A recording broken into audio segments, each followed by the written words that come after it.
All right, so this story is extremely important. Share this story, like this story, and watch the whole video. So this story involves the death of a black man named Ronald Green, a murderer who is a police officer, and a black police officer named Carl Cavalier, who was fired because he came forward to the media telling people about how his department was covering up the murder of a black man.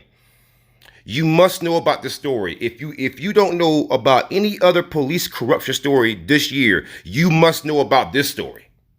So in 2019, there was a black motorist named Ronald Green who was beaten to death by a master trooper named Corey York.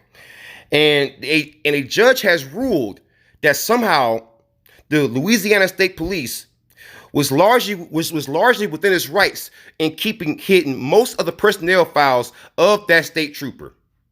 And so that is despite the fact that there's a federal investigation into Ronald Green's death, as well as the other beatings of black drivers by state troopers in Louisiana. And the only reason why we know about Ronald Green's death and how Ronald Green actually died was because of a police officer named Carl Cavalier. He came forward saying that his department was covering up a murder of a black man.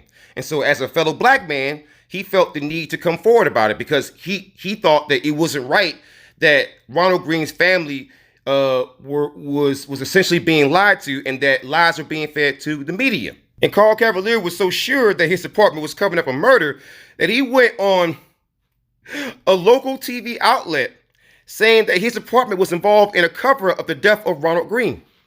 And then he actually called the troopers who arrested Green murderers during another interview. So this man was trying to be a whistleblower, one of the good apples, one of the good officers. And what happened to him? He got fired.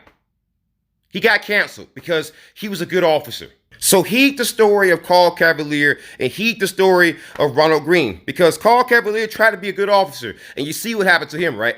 That's how you know that what I say about police officers is absolutely true. All cops are bastards, because the only ones who are still left on duty are the bastards. Because you saw what happened to Carl Cavalier, even though he tried to come forward with the freaking truth. Tried to bring a family some closure.